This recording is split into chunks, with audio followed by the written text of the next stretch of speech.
Welcome to టీ10 నేను రేవతి. యుద్ధంలో విజయం కోసం ఐక్యమత్యంతో పోరాటం చేయాలని రైతు నాయకులు జగ్జిత్ సింగ్ దల్లేవాల్ పిలుపునిచ్చారు. కనౌరి సరిహద్దు ప్రాంతంలో దల్లేవాల్ చేస్తున్న ఆమరణ నిరాహార దీక్ష మంగళవారంతో 29వ రోజుకు చేరుకుంది. తన ఆరోగ్యం క్షీణిస్తున్న రైతు నాయకులు దల్లేవాల్ తమ డిమాండ్ల సాధన కోసం దీక్షను కొనసాగిస్తూనే ఉన్నారు. అయితే క్షీణిస్తున్న ఆరోగ్యం నేపథ్యంలో ప్రత్యేక వేదిక నుంచి రైతులను ఉద్దేశించి 2 నిమిషాల పాటు దల్లేవాల్ ప్రసంగించారు. మరో రైతు నాయకులు అభిమన్యు కోహర్ సహాయంతో మాట్లాడుతూ నేను బాగానే ఉన్నానని మీ అందరికి చెప్పాలనుకుంటున్నాను అని దల్లేవాల్ తెలిపారు. చాలా బలహీనమైన స్వరంతో మాట్లాడుతూ తన దీక్షకు మద్దతు ఇస్తున్న వారికి హృదయపూర్వక కృతజ్ఞతలు తెలిపారు. ఈ యుద్ధంలో మనం గెలవాలి. దేశం మొత్తం ఐక్యంగా పోరాడితేనే ఈ యుద్ధంలో గెలుస్తామని అన్నారు. ప్రభుత్వం మమ్మల్ని ఇక్కడి నుంచి తరిమి కొట్టకూడదని నేను కోరుకుంటున్నాను. అలా తరిమి కొట్టకపోతే మనం గెలుస్తాం లేదా చనిపోతాం.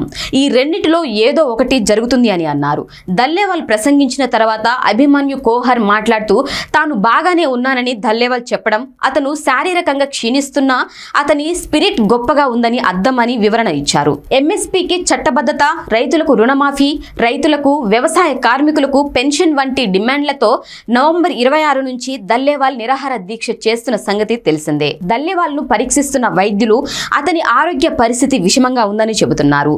దల్లేవాల్ దీక్ష విరమించే విధంగా చర్యలు తీసుకోవాలని పంజాబ్ కేంద్ర ప్రభుత్వాలను సుప్రీంకోర్టు ఆదేశించినా అవి ఇప్పటి వరకు ఎలాంటి చర్యలు తీసుకోలేదు. దల్లేవాల్ కూడా డిమాండ్లు సాధించే వరకు దీక్ష విరమించనని స్పష్టం చేస్తున్నారు.